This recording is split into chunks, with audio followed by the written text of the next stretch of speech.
Bueno, estamos acá en Lanzafe Rosario con Maruja, histórica compañera María del Rosario Méndez.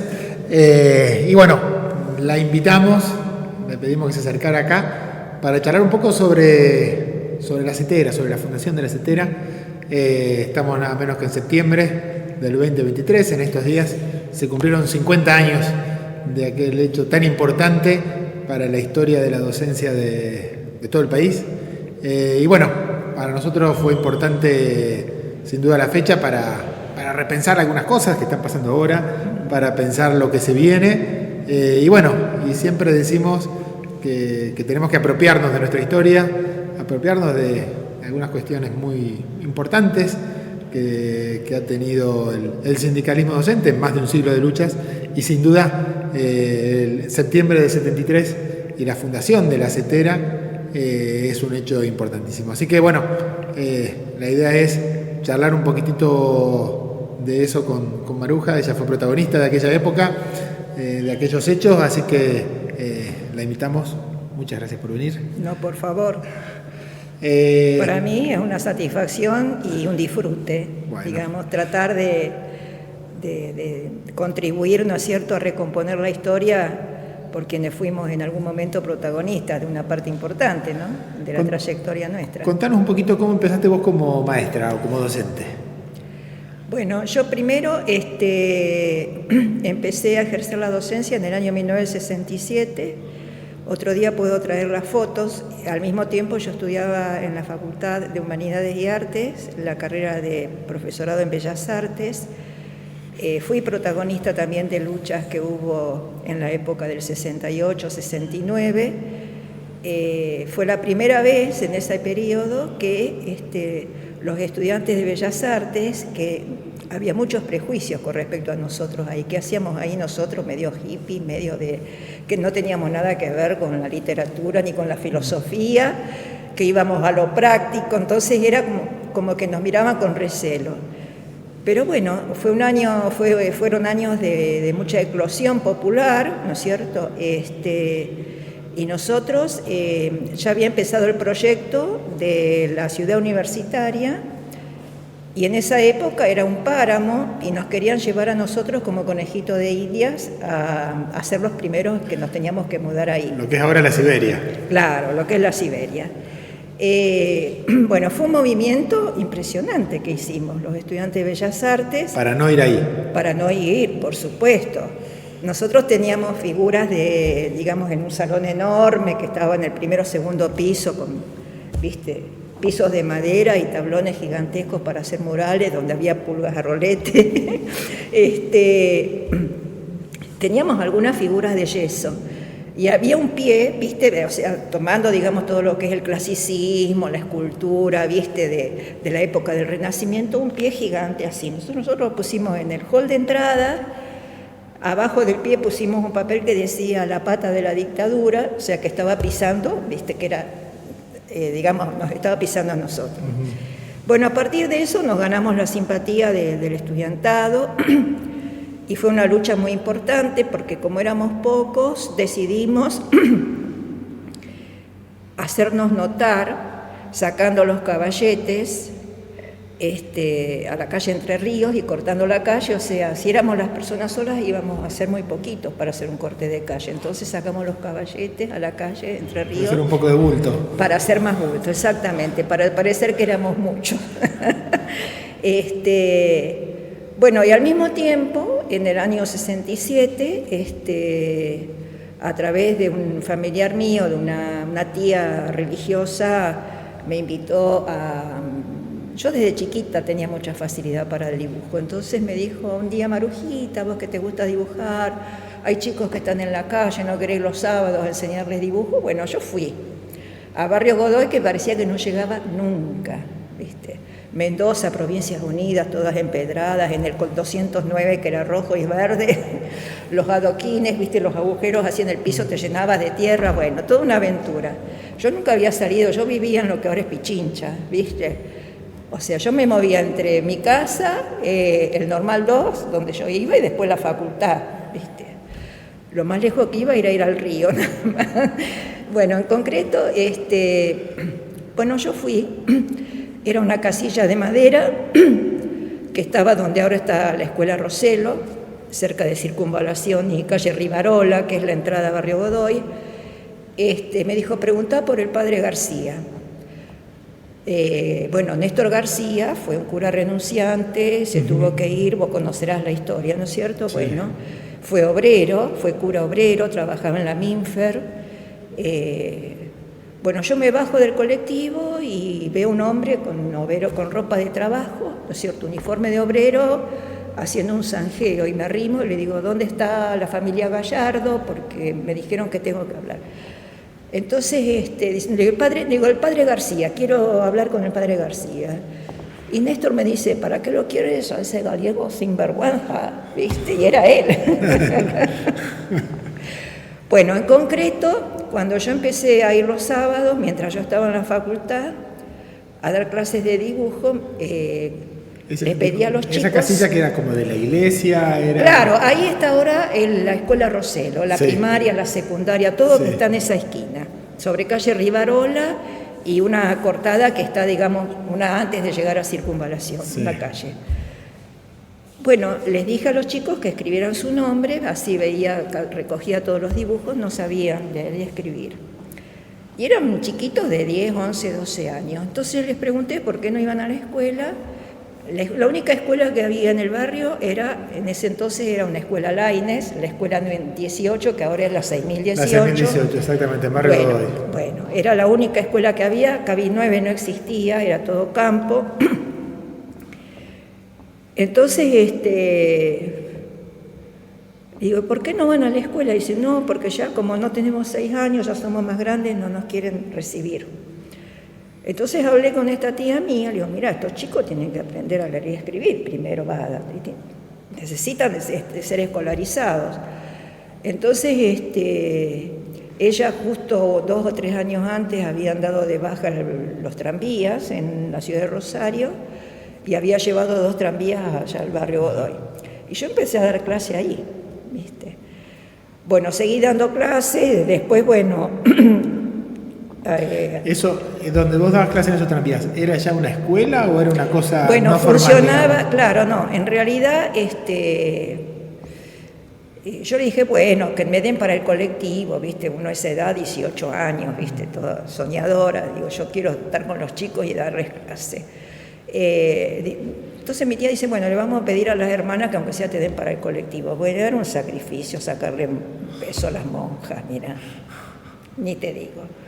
Bueno, en concreto, yo digo, bueno, acá hay que formalizar, ¿viste? Yo venía cada tanto, acá la miseria gorda, le dijimos después nosotros con las compañeras, hay que formalizar. Bueno, entonces me dijeron, te vamos a anotar como un aula radial de la primaria de acá, porque todavía no se podía hacer escuela. Bueno, a todo esto ya se estaba formando todo el movimiento para formar otro sindicato también dentro de los sectores de los docentes de escuelas privadas, ¿viste? Que había algo que era como un sello que estaba, digamos, dirigido por el obispado y bueno, había todo un movimiento, estaba todo revuelto, ¿viste? Era una Argentina donde... Finales de los 60 estamos hablando. Sí, la década del 60 ya, fines del 68 más o menos, 67, 68.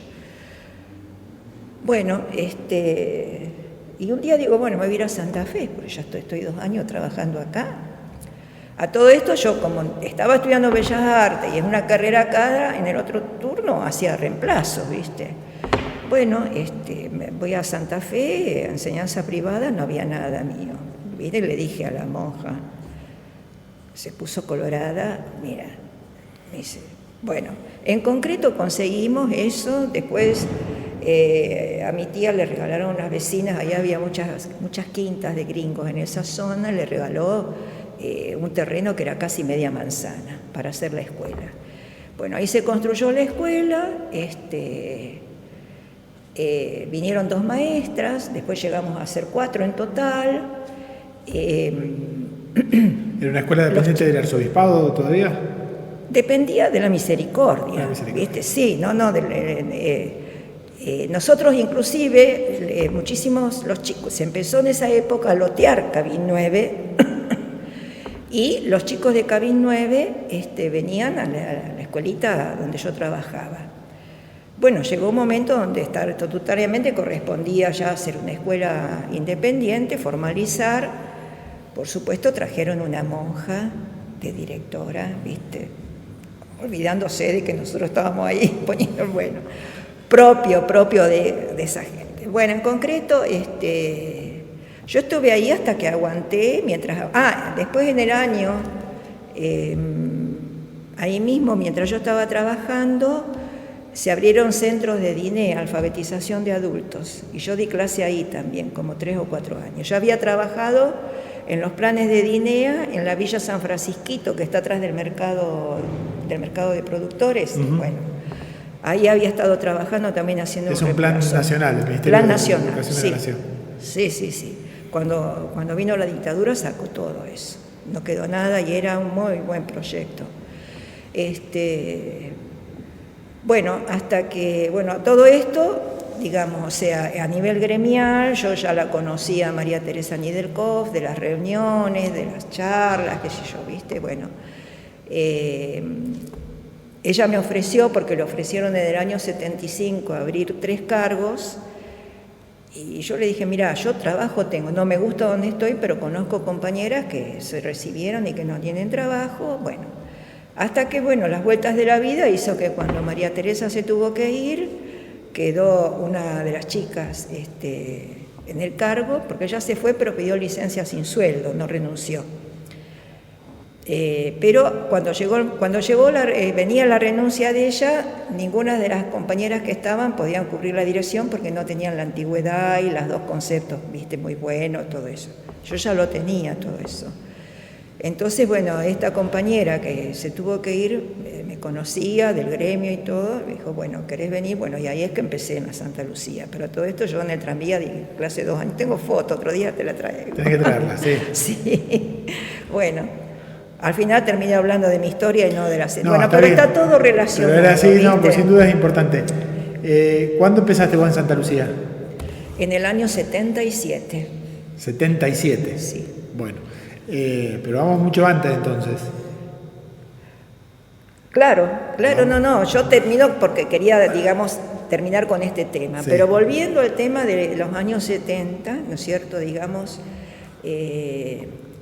a su vez, digamos, en el año 70 ya había muchos movimientos, muchas luchas.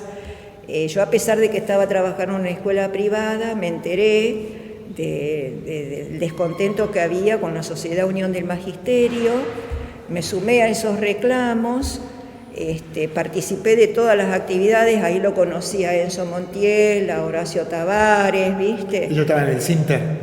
No, es que el Sinter todavía no se había creado, el Sinter en realidad se formalizó en el año 71.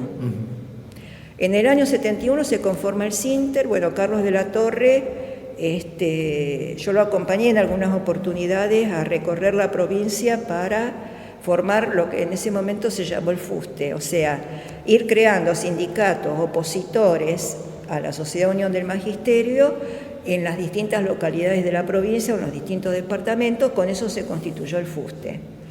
O sea, esto fue en la provincia de Santa Fe y en otras provincias también. O sea, los sindicatos opositores que se fueron formando constituyeron la CUTE, que es la Confederación Única de Trabajo. Ahí ya nos empezamos a llamar trabajadores de la educación. La CUTE empieza a tomar ese nombre, pero yo te vuelvo un poquito a lo tuyo más personal. Sí. Vos decís que lo acompañabas a Carlos de la Torre y en esto de la conformación del FUSTE. Sí. ¿Y acá vos eras parte del Sinter o no? Yo era parte del Sinter y también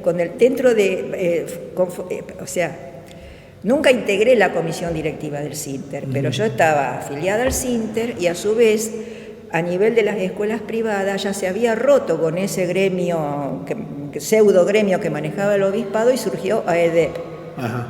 Entonces, yo estaba afiliada a los dos, porque yo a su vez, digamos, tenía una contradicción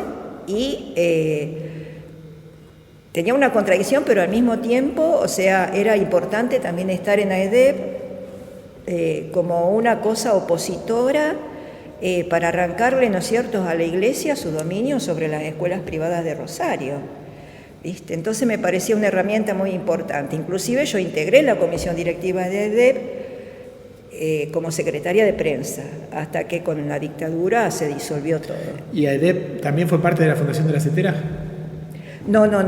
AEDEP no formó parte de la CETERA, pero AEDEP, digamos, había varios situaciones similares en distintos lugares del país, claro. Pero no se llegó a conformar algo a nivel nacional. Pero en la constitución de la CETERA había varios gremios privados. El gremio sí, de Requena de Córdoba, él venía claro, de los privados. Bueno, sí, es verdad eso. Pero AEDEP, digamos, o sea, era digamos como un gremio hermano del Sinter, o sea, porque hacían cosas juntos, nos juntábamos, ¿viste? O sea, por ejemplo, toda esta historia la conoce muy bien Graciela Musso y Bernardita Lumía, porque ellas me conocen ya desde AEDEP a mí, ¿viste? O sea que ellas participaron de todo esto. Bueno, el tema es que se forma, en la provincia de Santa Fe se forma la que se llama la FUSTE, ahí nos empezamos a llamar, o sea, hay que pensar que en ese momento en la Argentina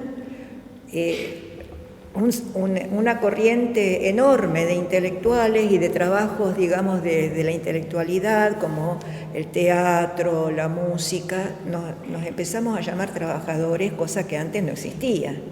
A reconocerse como trabajadores. A reconocernos como trabajadores. De ahí es que surge, digamos, el tema de trabajadora de educación, que es una expresión propia de los gremios opositores a todo lo que era, digamos, el gremialismo tradicional y burocrático, ¿viste? Ahora, ¿qué pasa? Empieza todo a confluir en el año 73 para ya darle forma, y los gremios, entre los cuales estaba Bravo, digamos, en ese sector tradicionalista, ¿viste? Digamos, con una línea, digamos, que no tenía nada, que era bastante burocrática, ¿no es cierto? Y más profesionalista. Claro, y digamos, o sea, tuvieron que llegar a un acuerdo con la CUTE, porque era un movimiento que se iba a llevar puesto a todo, ¿viste? O sea, tenía esa fuerza, tenía una fuerza impresionante. El rol que jugaron los trabajadores de educación en el correntinazo, en el mendozazo, en el cordobazo, o sea, había una cosa, digamos, o sea, como que había una efervescencia, o sea, había condiciones mundiales que no son las que tenemos ahora, y también dentro del mismo país, en Latinoamérica, que, digamos, o sea, éramos en todo caso el reflejo de lo que estaba pasando en la sociedad. Te hago una pregunta, sí. Me corro un poquitito, por esto me hablabas vos de tu lugar en la facultad y en Bellas Artes. Ahí me parece que un movimiento muy importante que se llamó Tucumán Arde. ¿Estoy equivocado? ¿Hubo algo ahí que vos hayas acompañado? Que fue una movida de artistas acá, rosarinos. No, eso fue posterior, porque yo me recibí en el año 71, yo había empezado, claro, yo empecé en el 66 el profesorado. Puede ser que haya sido posterior, está bien. Y en el 71 yo me recibí, y ahí ya dejé la facultad, por eso yo te hablo de ya estuviste más en la docencia. Claro, ahí yo ya me dediqué a la docencia, inclusive rendí concurso en el año 73 para maestra de dibujo, pero me tocó un lugar bastante lejos, ¿viste? En Sunchales, había fallecido mi mamá, mis hermanos, bueno, uno estaba afuera, en el extranjero, el más chico, y el otro ya se había casado, y yo me quedé como, digamos, a cargo de la casa, por decirlo de alguna manera, entonces no acepté ese cargo, ¿viste? Bueno, y finalmente, bueno, la historia hizo que Santa Lucía termine siendo una escuela de la provincia, ¿viste? O sea que... Así es. Es así la historia. Bueno, en concreto, volviendo a esa época, había algo muy interesante en nuestro movimiento, que era que a las reuniones, digamos así, íbamos los delegados de base. O sea, si bien yo no integré la comisión directiva del Sinter, fui como delegada de base al Congreso de Huerta Grande, a ese sí fui. Entonces discutieron un poco los principios. Claro, pero aparte, el tema es que vos fijate cómo era el tema de esa diferencia que habría entre ese sector burocrático y esto nuevo que nacía, que el nombre de trabajadora de educación, el debate duró 2 días. 2 días debatiendo hasta que, bueno, nosotros íbamos como hinchada, digamos, ¿viste? Los delegados de bases éramos la hinchada, por decirlo de alguna manera. Bueno, y ahí es donde estuvo Tavares como delegado, fue como delegado por el Sinter, Ajá. digamos, o sea, él fue como delegado del gremio, yo fui como delegada de base. Ajá, estaba en esa combinación. Claro. Entonces, bueno, ahí ese debate, mirá cómo será que pasó el tiempo y yo lo único que me acuerdo fue ese debate, o sea, que duró tanto tiempo, ¿viste? Que llevó 2 días lograr nombre que tenemos que recuperar. Nombre que tenemos que recuperar los luchadores, lo que queremos gremios democráticos, lo que no queremos el gremio casado con ningún gobierno. Tenemos que recuperar el nombre trabajadores de la educación, ¿viste? Más allá, digamos, no voy a entrar en detalles con respecto a esto, pero no ha pasado solamente con nosotros, ¿viste? Y ahí en el debate ese, Bravo, por ejemplo, era del sector que se oponía a ese nombre. Sí. Después a Bravo lo perdonamos porque lo que pasó con la dictadura nos olvidamos de lo que había sido, ¿viste? Pero bueno, está bien, igual, pero hay que tener memoria, ¿viste? Igual yo también en esto de la memoria me quedo pensando en esto de digamos que la CETERA, vos decís, bueno, era un movimiento tan fuerte que los obligó, vos decías algo así, ¿no? A todo este sector, porque me parece que una de las cosas que tenemos que apropiarnos, que tiene que ver con lo que fue la fundación de la CETERA, fue esa capacidad de juntar sectores tan diversos. ¿Viste? Pareciera a veces que esto, pienso distinto y me voy, o parto, o formo mi propio sindicato. Me parece que ahí la CETERA mostró el proceso inverso, desde distintas posiciones y de distintas organizaciones de base, que eran muy diversas, que eran muchas, sí. Todas veían la necesidad de juntarse. Y para eso había que aceptar que parte de las posiciones fueran las del otro, digamos. Bueno, digamos, eso se consiguió gracias al surgimiento del clasismo en la Argentina. Esa es mi visión, ¿no es cierto? O sea, reconocerse como una clase, como parte de una clase trabajadora, y en función de eso es lo que nos une. Y después, no pueden primar criterios sectoriales, ¿no es cierto? Bueno, esa bandera surgió gracias al cordobazo en la Argentina, ¿no es cierto? Y a partir del cordobazo, de todas los levantamientos que hubo en esa dictadura, es que empezó, digamos, el reconocimiento como trabajadores de educación en nosotros, en la cultura, en los artistas, ¿viste?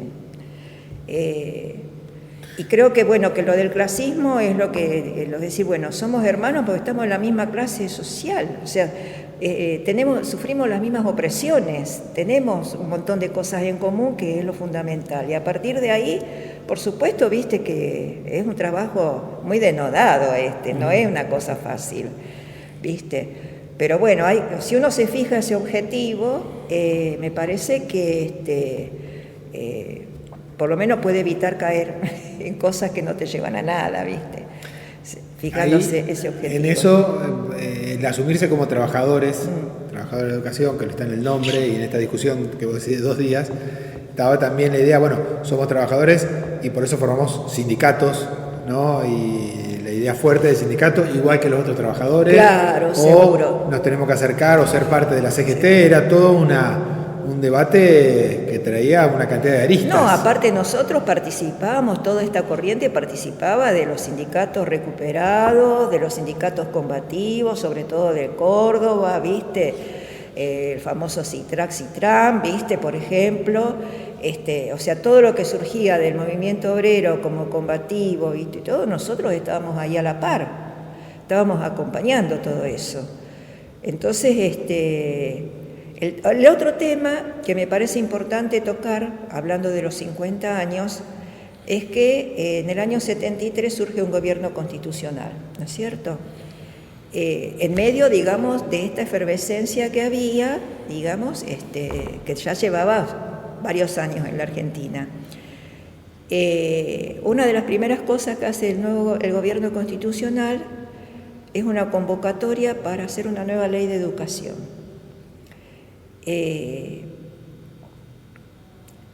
Bueno, fue muy interesante porque el lineamiento, y todo eso acompañó la formación de la CETERA.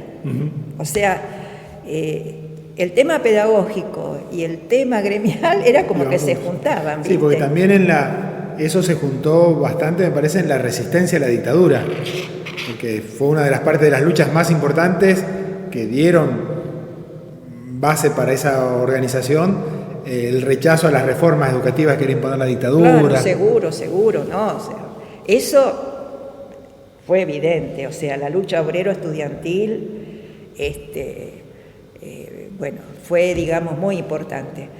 Y en ese congreso, o sea, esa propuesta del gobierno que baja, y como había tal situación, digamos, el gobierno era un gobierno elegido democráticamente y todo, pero a su vez tenía que hacer un montón de concesiones a todo eso que venía, porque, ¿viste?, no se podía hacer una cosa formal.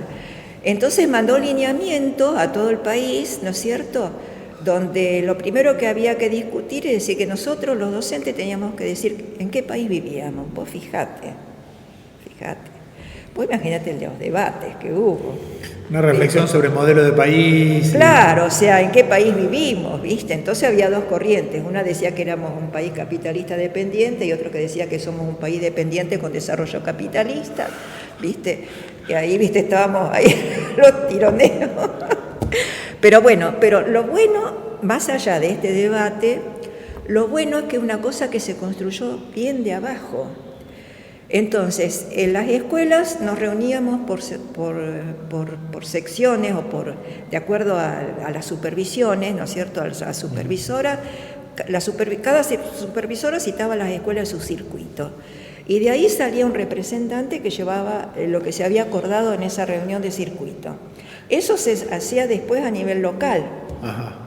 Bueno, yo como aparte, viste, tenía una labia bárbara y venía de la experiencia gremial y todo, fui delegada de Rosario. Ajá, ¿viste? de toda la ciudad. Me eligieron para delegada de toda la ciudad. Lo que yo recuerdo también es que a partir de todo ese debate, en el año 74 o principios del 75, empieza la reforma educativa en la provincia de Santa Fe. Y lo que llegó a editar, porque después ya vino el golpe, fue un cuadernillo con indicaciones para lo que es el primer ciclo de la escuela primaria, pero que había sido armado desde abajo. Muy bueno. Que nosotros en la escuela la Santa Lucía, que, ¿viste?, lo conservamos porque era la joyita, eso, ¿viste? Claro, la pieza lograda. Claro, ¿viste? Después vinieron los boletines esos que mandaba la dictadura, ¿viste?, que eran un desastre. Bueno, pero yo junto las dos cosas porque se estaba debatiendo mucho también hacia dónde queríamos ir con la educación en la Argentina, ¿viste? Es más, yo me acuerdo de las reuniones en el Sinter, que yo, a pesar de no integrar la comisión, iba casi siempre a las reuniones o a las asambleas y charlábamos mucho con Raúl García. Íbamos a las reuniones del Sinter y llevábamos nuestra carpeta de ejercitación y esperando que empezara la asamblea, intercambiábamos opiniones, discutíamos sobre cómo enseñar esto, cómo enseñar lo otro, ¿viste? Fue una experiencia impresionante. Sí, llama la atención, la verdad que ahora pensar en ese debate, así de ese intercambio entre activistas que podían debatir sobre las cuestiones políticas más profundas e integrales y a la vez sobre las actividades que daban en la escuela, llama la atención. La verdad que una experiencia muy rica. Muy rica que sería bueno recuperar, ¿no? En este momento de tanta crisis que hay tanto que discutir de la sociedad y de la educación, me parece que apropiarnos un poquito de esa experiencia estaría... Sí, aparte porque hubo toda una situación, ¿no es cierto?, en lo que son, digamos, lo que es la educación, que nos incluye a nosotros, obviamente, como actores, donde, bueno, hubo una feroz dictadura, hubo políticas neoliberales, o sea, que limaron muchísimas cosas, ¿viste? Muy, muy importantes, ¿viste? Y, o sea, hay un trabajo gigantesco hay que hacer, digamos, porque estamos en una situación, digamos, donde hay que pensar nuevas estrategias también, ¿viste? En lo gremial y en lo pedagógico.